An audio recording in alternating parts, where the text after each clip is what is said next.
Este día la predicación es el sufrimiento de Jesús. En estos días donde el mundo sufre una pandemia por el COVID-19, pero también mueren niños en Yemen y otros países de África, por ejemplo, donde hay familias que están huyendo de la guerra, muriendo y perdiéndolo todo. Estamos en momentos donde estamos viviendo un descalabro financiero. La gente tiene miedo, la gente lo está perdiendo todo. La familia está siendo atacada desde su cimiento, aumentando exponencialmente los divorcios, el abandono de niños y de adultos mayores. Estamos en un momento donde la violencia intrafamiliar, abusos, violaciones hacia niños y mujeres demuestran solamente una cosa: una pérdida total de valores. Hay tragedias más personalizadas o más específicas que podríamos estar viviendo personalmente, como la persona que tuvo un accidente de tránsito y en este momento ha perdido una extremidad, o tal vez la movilidad de su cuerpo, o la persona que acaba de recibir la noticia que tiene una enfermedad grave como el cáncer. Hay gente en depresión y lo más triste es que no tiene con quién hablar. Todo esto me habla de que la tierra está sufriendo. Así que estamos en un mundo que sufre. Esa es la naturaleza caída. Naturaleza caída desde que el hombre y la mujer decidieron alejarse de Dios cuando éramos solo dos, allá en el jardín del Edén, Adán y Eva. Desde ese momento el sufrimiento entró a este mundo por decisión nuestra, aunque decidieron o decidimos también por otros. En momentos así, el mundo se vuelve a preguntar: ¿qué debemos hacer?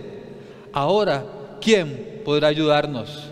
Definitivamente no es el Chapulín Colorado. Hoy quiero hablarles acerca de Jesús, porque Él puede ayudarnos. No porque nos vaya a quitar el sufrimiento, sino porque Él vino a enseñarnos cómo entender y sobrellevar el sufrimiento. Y sobre todo, porque Él viene a sembrar en nosotros una esperanza. Él en carne propia sufrió. Sufrió como cualquier otro ser humano. Sintió el dolor.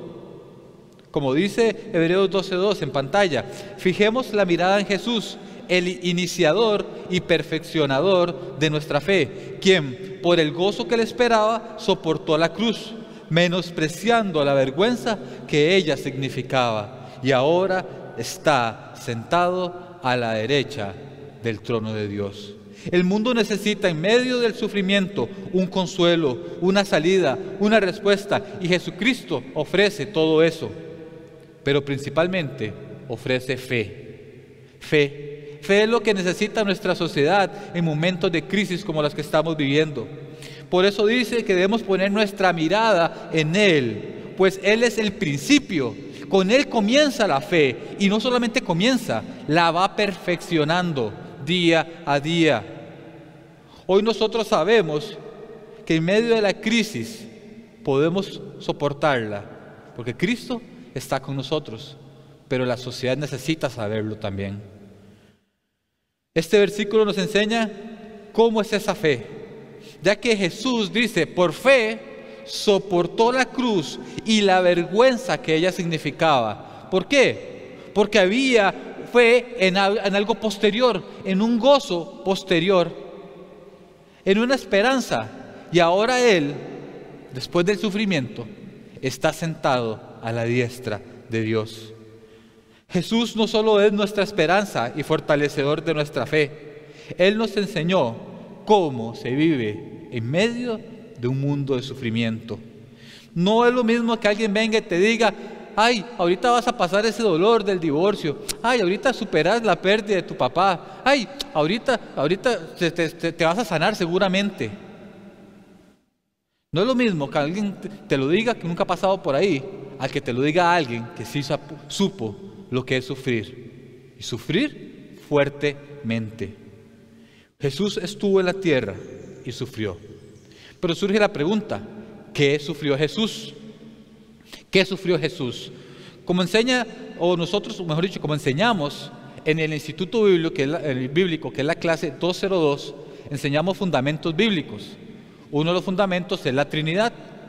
Hay un Dios que es Padre, Hijo y Espíritu Santo. Los tres son Dios, un solo Dios. Y hay un fundamento que es Jesús. Y en esa clase de fundamento de Jesús enseñamos que Jesús es Cristo. Él es 100% Dios. Pero también enseñamos que mientras Él estuvo en la tierra, Él fue 100% hombre. Quiere decir que todo el dolor y sufrimiento que tuvo Jesús lo vivió en un cuerpo tan limitado como el mío o el suyo. Eso fue lo que significa que Cristo se encarnó. Se hizo carne y sufrió en su cuerpo. Aunque estaba lleno del poder de Dios, Él sufrió. Todo lo que vamos a ver a continuación. ¿Qué sufrió Jesús? Primero, sufrió la tentación. Estaba en un cuerpo humano. Él no estaba volando en las nubes. Él caminaba en la tierra. Y así lo enseñó el pastor José la semana pasada que vimos el tema, la tentación de Jesús. El estar en un cuerpo humano no lo eximió, al 100% Dios, no lo eximió ser tentado. Incluso la Biblia nos habla que fue llevado al desierto por el propio Satanás. Y ahí fue tentado. Y en un momento de mucha debilidad, pues dice la Biblia que Él vivió 40 días de ayuno previo a este momento. Entonces, Jesús sufrió tentación tal y como usted y yo la sufrimos. ¿Pero cómo la sufrió? Hebreos 4:15 dice: porque no tenemos un sumo sacerdote incapaz de compadecerse de nuestras debilidades, sino uno que ha sido tentado en todo de la misma manera que nosotros, aunque sin pecado. Me encanta este versículo porque inicia hablando de que Él se compadece de nuestras debilidades. ¿Qué significa? Significa que Él se hizo débil, sintió debilidad, sintió dolor, sintió la fuerza de la tentación en su contra, igual que nosotros. No voy a profundizar en esto porque el pastor José tuvo una predicación muy buena la semana anterior.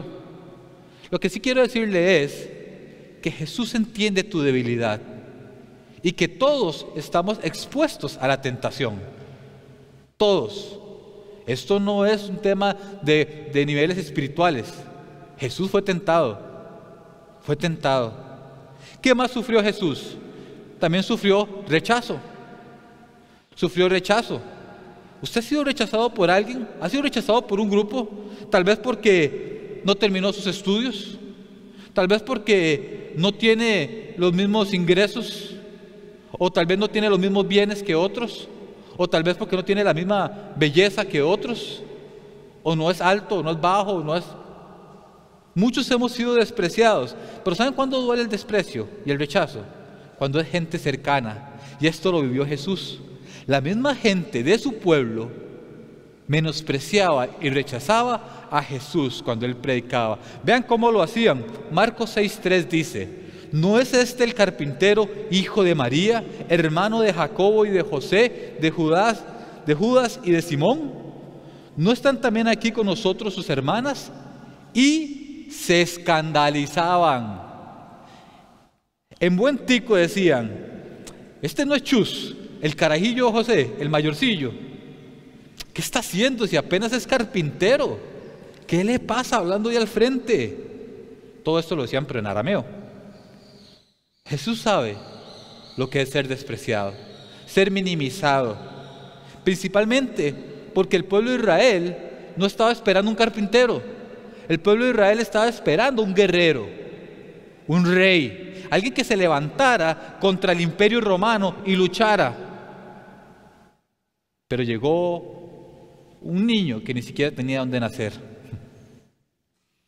Un hombre que se formó como carpintero, humilde carpintero, hijo de carpintero.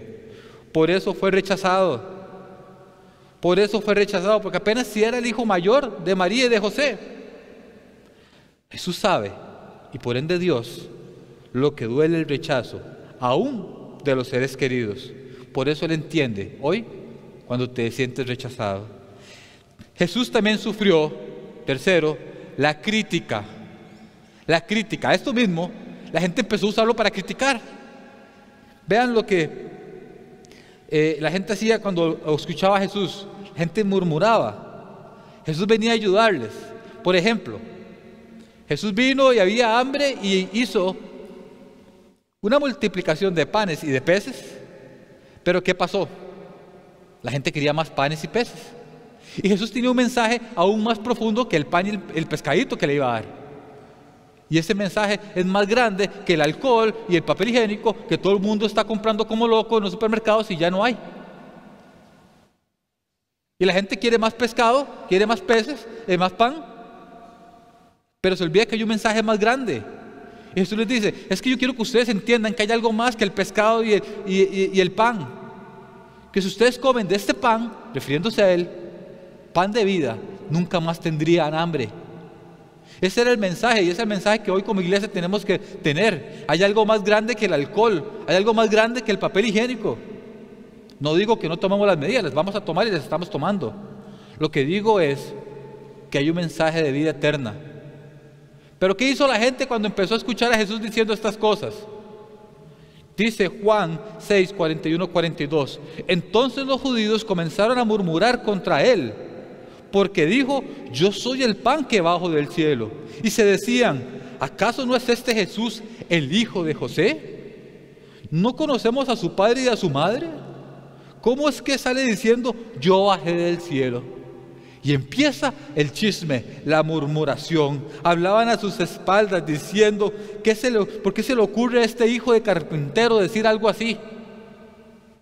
En el servicio a Dios, la crítica, la murmuración, el chisme son el pan de cada día. Y si yo me enfoco en eso, estaría perdiéndome del pan, de comer del pan de vida eterna, del pan que bajó del cielo. Cuando venga la crítica, las mentiras, el chisme de este mundo, porque este mundo te va a decir y va a andar murmurando, ¿y este quién es? ¿Quién se cree? ¿Qué le pasa? Y empieza a decirte un montón de mentiras. No eres lo suficientemente bueno, no deberías estar ahí. No eres lo suficientemente inteligente, útil, guapo, bueno. Pon la mirada en Jesús, como leímos en Hebreos 12:2. Pon tu mirada en Jesús, porque Jesús un día dijo, yo soy la verdad. Cuando el mundo te diga mentiras, pon la mirada en la verdad. Jesucristo es la verdad. Cuarta cosa que sufrió Jesús, la soledad. Jesús también sufrió la soledad, teniendo familia, teniendo discípulos, amigos.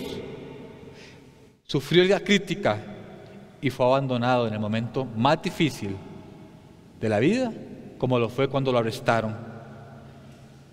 En ese momento Jesús acababa de compartir con sus amigos el pan, el vino, había sido una noche bien bonita. Había decidido ir a orar con unos cuantos amigos a la montaña. Sus amigos, había uno de ellos súper amigo, Pedro. Pedro le decía, maestro, yo voy contigo hasta el final, yo nunca te voy a abandonar. Dice que llegaron los soldados cuando venía Jesús de bajar el monte Getsemaní y de orar, y arrestaron a Jesús. Entonces Pedro se enojó y le quitó la espada a un soldado y se le cortó la oreja. Jesús viene y salva al soldado, le cura la oreja y le dice, Pedro, tranquilo. Dice Mateo 26:56. Pero todo esto ha sucedido para que se cumpla lo que escribieron los profetas. En ese momento, entonces todos los discípulos lo abandonaron y huyeron. Jesús quedó solo.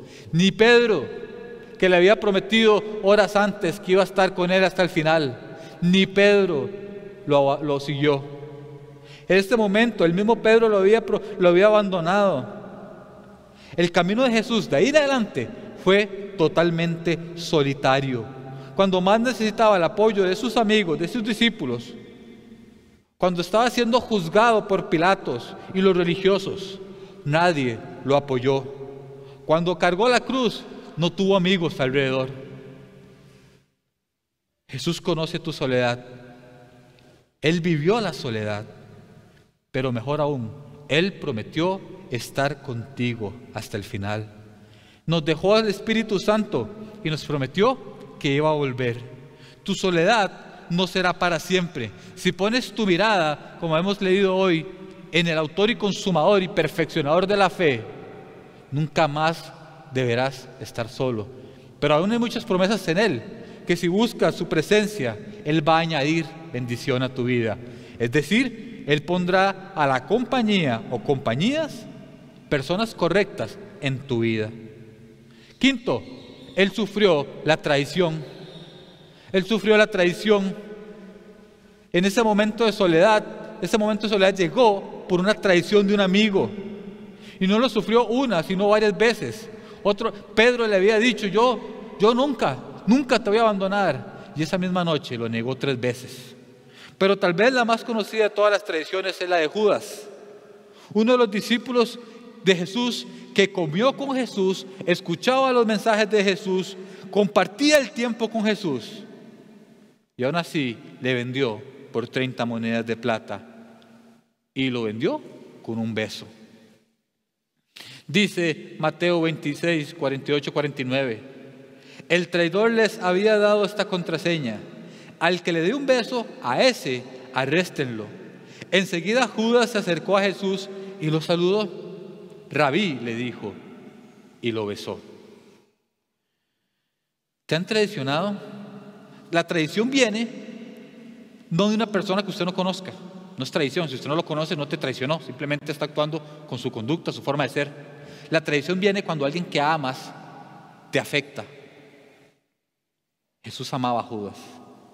Porque Jesús no saludó de beso a ningún soldado, ¿sí? ¿A quién besó? A Judas, un amigo. Por eso es que duele tanto la traición.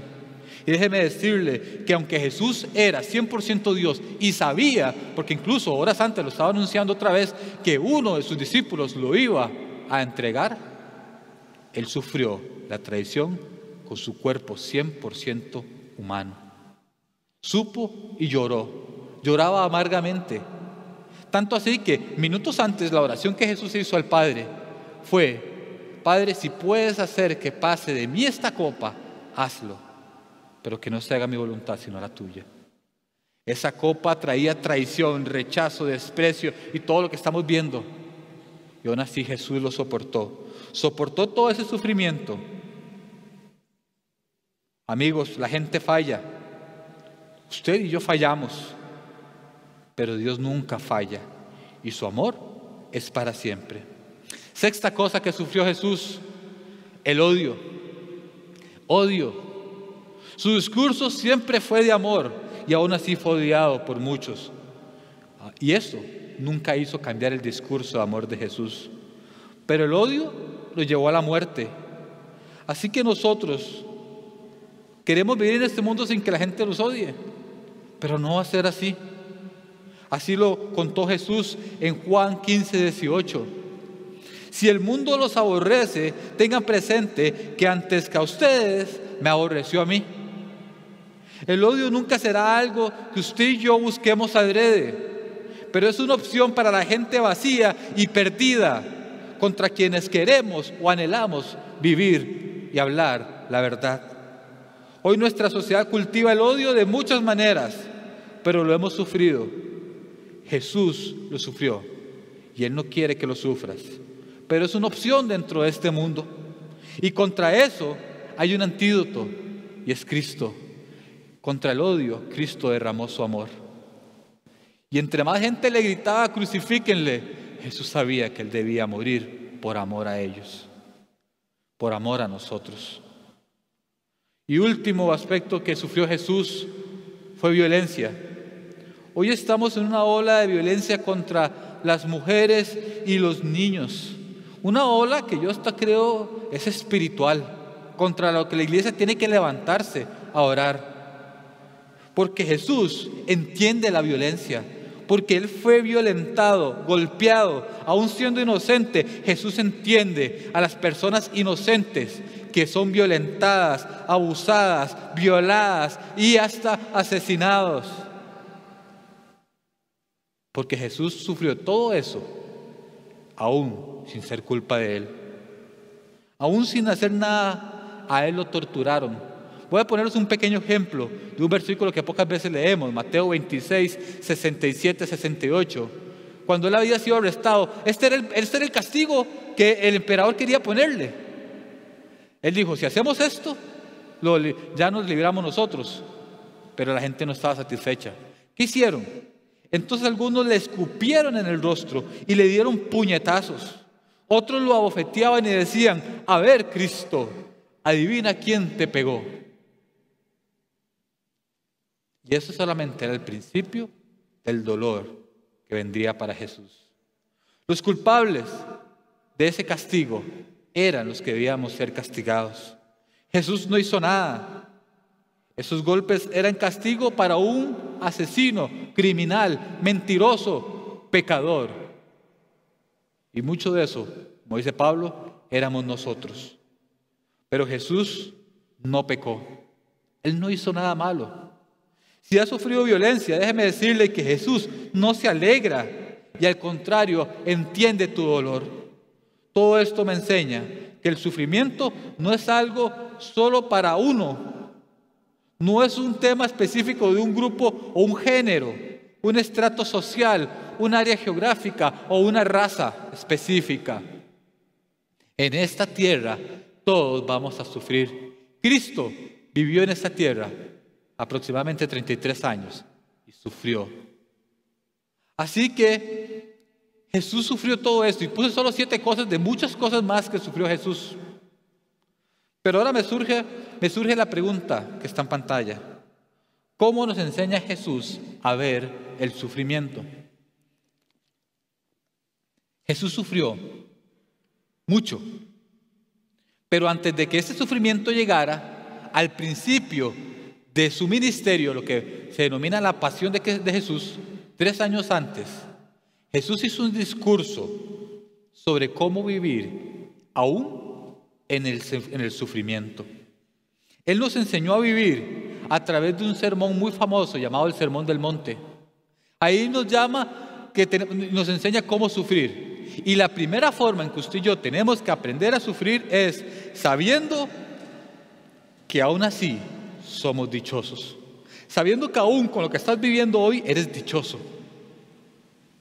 Jesús sufrió, pero él cuando termina de hacer las bienaventuranzas dice: alégrense en aquel día y salten de gozo, pues miren que les espera, y recalco espera porque es donde viene la parte de bendición del sufrimiento, la esperanza. ¿Qué les espera? Una gran recompensa en el cielo. Suena bonito, salten de alegría y gozo, qué chiva. Pero ¿cómo pasa cuando ese día no llega? ¿Qué pasa cuando no es un día, sino semanas, meses o años de sufrimiento? Para que Jesús dijera esto, primero tuvo que hacer 4 enunciados para saber que somos dichosos.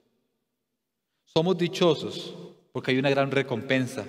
Sufriremos un tiempo si aprendemos a ver lo dichosos que somos. El dolor va a ser más llevadero si usted entiende lo dichoso que es, aún aunque esté sufriendo. Así que nos devolvemos a Lucas 6:20, porque primero Él nos enseña que somos dichosos aún siendo pobres. Aún siendo pobres, la siguiente. Dice: Él entonces dirigió la mirada a sus discípulos y dijo: dichosos ustedes los pobres, porque el reino de Dios les pertenece. Me encanta cómo empieza este versículo, porque Jesús dice que dirigió su mirada a los discípulos. Y leímos en Hebreos 12:2 que yo tengo que poner mi mirada en Jesús. ¿Qué significa esto? Que no importe cuál sea tu carencia, tu escasez, Jesús te está mirando. Jesús te está mirando. Y si tú le vuelves la mirada, Él no te va a dar la espalda. Él volvió la mirada a sus discípulos. En ese lugar seguramente hay un montón de gente más pobre, pero Él volvió a ver a sus discípulos. Porque esta pobreza no se refiere solo a bienes y materiales. Se refería a pobreza del corazón. Otras versiones dicen: bienaventurados los pobres en espíritu. Porque la pobreza no solo se trata de tener poco o nada, sino de entender que hay una esperanza. Dichosos ustedes que no tienen nada o lo han perdido todo. Ustedes que son en este mundo pobres, pero han entendido que con Cristo hay esperanza, que supera cualquier riqueza o pobreza terrenal. Cuando entendemos que lo terrenal se acaba, se lo roban, se pudre, sabemos que no es suficiente, que no hay, y esto lo hemos visto en muchos ejemplos de personas millonarias, famosas, que aún con todo el dinero del mundo siguen siendo infelices, porque no hay cantidad suficiente para ser feliz en este mundo. Porque la felicidad no es una cantidad, sino una esperanza. Por eso Jesús dijo que era más importante buscar el reino de Dios y su justicia. Dichosos los pobres, porque de ellos es el reino de Dios. Cuando usted busca el reino de Dios, vendrán las añadiduras. No significa que tendrás que ser pobre toda la vida. Dios quiere prosperar tu camino. Dios quiere llenar tu alacena. Dios quiere enriquecer y levantar tus empresas. Pero lo que más quiere es que usted entienda que aunque haya poco, eres dichoso, porque tienes en Cristo asegurado el reino de los cielos. También le dijo a ustedes, ustedes son dichosos aún viviendo injusticias. La siguiente, aún viviendo injusticias. Jesús le dijo, dichosos ustedes que ahora pasan hambre, porque serán saciados. Amigos, lamento informarles que este mundo no es equitativo y nunca lo va a ser.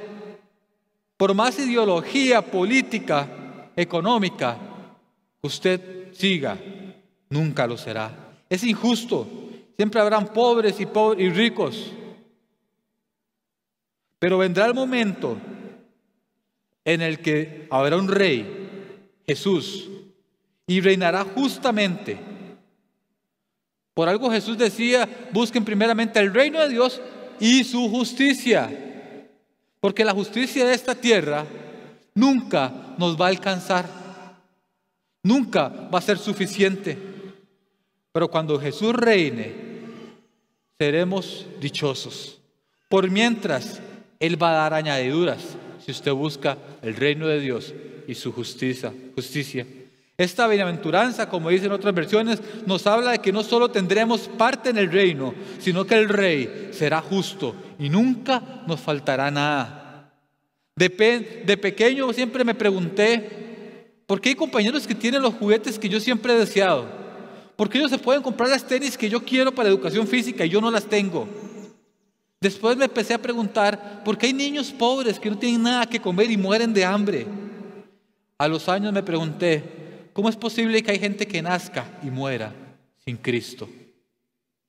Y en todas las preguntas, la respuesta me ponía a mí como responsable, ya que yo tenía la respuesta. Y es que este mundo necesita de Cristo, necesita una esperanza. Y mientras haya injusticias, y mientras nos hagan injusticias a nosotros, Jesús nos dice, siéntanse dichosos, porque esto va a ser pasajero. Aunque el mundo sea injusto, yo quiero ser tu proveedor. Y Él puede hacer caer maná del cielo, pan del cielo, o hacer brotar agua de una roca. Él puede hacer que haya comida en tu mesa, aunque no haya dinero en tu bolsa. Y sobre todo, Él va a saciarte. Él va a saciarte. Así que aunque falte, siéntase dichoso. Tercero, también nos llama dichosos aún estando tristes. Aún estando tristes. Dice Jesús, dichosos ustedes que ahora lloran, porque luego habrán de reír. Dichosos somos nosotros en este mundo que ahorita está llorando por lo que está pasando. Porque usted y yo nunca seremos tristes para siempre. Al contrario, pronto vamos a sonreír. Pero yo me preguntaba cuando leía esto, ¿qué tiene de dichoso este padre y esta madre que esta semana, ayer estaban aquí, esta semana una pareja de adultos mayores de la iglesia perdieron a su hijo de 45 años de un infarto y a su hermano de cáncer. En la misma semana, en 2 días de diferencia. Anoche estaba aquí Walter, que hace 3 días su papá murió. ¿Qué tiene de dichoso alguien en esa situación? Déjenme decirles que cuando fui a visitarlos al día siguiente, a doña Ani y a don Joaquín, doña Ani me abrazó y me dijo, ahí, perdón con el coronavirus, pero tuve que abrazarla. Ella me dijo, usted no sabe lo que yo siento en mi corazón. Yo no tenía fuerzas ayer para nada. Ayer no quería ni vivir. Pero desde que me levanté en la mañana, aún sin fuerzas, necesito, anhelo adorar a Dios. Porque hoy he sentido su amor y su paz. Ayer, cuando los vi sentados a ellos dos aquí, a Walter atrás, Jesús me respondió esa pregunta. Y ahora sé por qué somos dichosos. Aún en el dolor y la tristeza que estamos sintiendo, aunque este mundo esté en medio de crisis, Jesús está con nosotros y soy dichoso por eso. La respuesta no está en un sentimiento. Si fuera por sentimientos estaría demacrado, deprimido. La respuesta está en la esperanza en Cristo. Él empezó a dar gozo a estas familias esta misma semana y empezó a convertir la tristeza en danza y en lamento, en alabanza.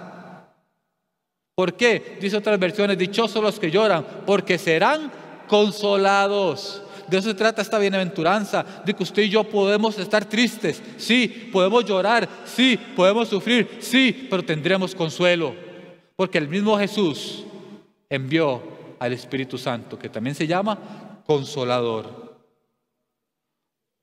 Hoy usted puede que no entienda el dolor, pero puede sentirse dichoso, porque lo que usted está sufriendo hoy no es el final. Lo que el mundo está sufriendo hoy no es el final, es el medio para poder sentirnos consolados. Así que entre más tristes estés y con dolor, sepa que la tristeza se irá, es pasajera y tenemos un consuelo en Cristo. Las sonrisas volverán. Y cuarto, somos dichosos aun cuando nos odien. Aun cuando el mundo esté en contra nuestra, dice Jesús, dichosos ustedes cuando los odien, cuando los discriminen, los insulten y los desprestigien por causa del Hijo del Hombre. Cuando el mundo te dé la espalda, te rechace, hay uno que nunca te dejará. Es Cristo. Por eso tienes que sentirte dichoso, porque ni el mundo puede llenar el vacío del corazón que tienes. Solo el amor de Dios. Recuerden que si a Jesús lo odiaron, a nosotros también nos iban a odiar. No será menos. Así que el sufrimiento que estamos viviendo hoy, tenemos que vivirlo sabiendo que hay una esperanza y que somos dichosos. ¿Saben? Dichoso es el que no tiene desgraciado es el que no tiene esta esperanza. Ese es el problema de este mundo. Ese es el problema. Primero tenemos que entender que somos dichosos. Y segundo, como dice en pantalla, tenemos que entender lo que realmente es doloroso. Cuando leemos el Sermón del Monte, siempre nos enfocamos en la parte bonita de los bienaventurados, dichosos. Pero Jesús no terminó el discurso ahí. Hay una segunda parte que se llaman los ayes. Porque dice así, Juan Lucas 24:26. Pero hay de ustedes los ricos, porque ya han recibido su consuelo. Hay de ustedes los que ahora están saciados, porque sabrán lo que es pasar hambre. Hay de ustedes los que ahora ríen, porque sabrán lo que es derramar lágrimas. Hay de ustedes cuando todos los elogien, desen cuenta de que los antepasados de esta gente trataron así a los falsos profetas. Esos son los ayes. Usted puede, en medio de la crisis, del sufrimiento, sentirse dichoso, pero también puede darse cuenta de quién es realmente una persona infeliz. Hay de ustedes los que pusieron la mirada en lo material, porque se les va a acabar, no tendrán más. Hay de ustedes los que se dedicaron a vivir la vida loca, porque luego llorarán sin que tengan a alguien que los consuele. Hay de ustedes que tienen renombre, fama, orgullo, porque algún día se olvidarán de ustedes, porque así se olvidaron de los falsos profetas. Eso es lo realmente doloroso. La forma de pasar o de ver el sufrimiento a través de Cristo es saber que aún así somos dichosos y saber de que nada de este mundo nos puede satisfacer. Esto es lo realmente triste, saber que quitamos la mirada de Cristo y su sufrimiento. Sufrimiento que nos enseña que hay algo más en la vida que lo que este mundo ofrece. Hebreos nos enseña que al poner la mirada en Cristo, vemos que su sufrimiento tenía esperanza. Es decir, Jesús no se enfocó en el dolor que iba a vivir, sino en el gozo posterior. Y de eso se trata esta enseñanza. Hoy vamos a sufrir, pero no será así para siempre. Así que usted y yo tenemos que decidir cómo vamos a sufrir. El versículo clave de esta semana para grupos pequeños, recuerden que grupos pequeños continúan. El gobierno está pidiendo que no hagamos actividades masivas, pero grupos pequeños se mantienen. Será la forma de hacer iglesia en el momento en que el gobierno ya cierre todas las actividades y lo hace. El versículo clave de esta semana dice: nos regocijamos en nuestros sufrimientos, porque sabemos que el sufrimiento produce perseverancia. La perseverancia, entereza de carácter, y la entereza de carácter, esperanza. Usted y yo hoy tenemos que entender que o puedo pasar llorando todo mi sufrimiento y sin esperanza, o puedo sufrirlo esperando con gozo lo que vendrá. Así es, el sufrimiento en Cristo tiene un propósito. Si te sientes dichoso, si entiendes que lo realmente doloroso es vivir sin Cristo. Pero cuando ponemos a Cristo en nuestro corazón y nuestra mirada en Él, aprendemos a ver como Cristo veía el dolor. El sufrimiento no es el final, es el medio para alcanzar un gran final. Pero solo si le permites a Cristo actuar en medio del dolor que estás viviendo. Los frutos del sufrimiento en Cristo son perseverancia, carácter y esperanza. La verdad es que sin Cristo vas a sufrir y no vas a dar fruto. Así que el sufrimiento en este mundo es inevitable, pero ser dichosos depende de nosotros, de la decisión que tomemos de aceptar a Cristo en nuestra vida y en el dolor. ¿Qué tal si nos ponemos de pie? Yo sé que en este momento hay mucho miedo, hay mucho temor. ¿Qué va a pasar con el mundo? ¿Qué va a pasar con las economías? ¿Qué va a pasar con las personas mayores, con las personas con condiciones frágiles de salud? ¿Qué va a pasar con nosotros? Yo lo que sé es que soy dichoso, porque Cristo está conmigo. Vamos a adorar, vamos a correr a Él, vamos a buscar su presencia en medio de la alabanza.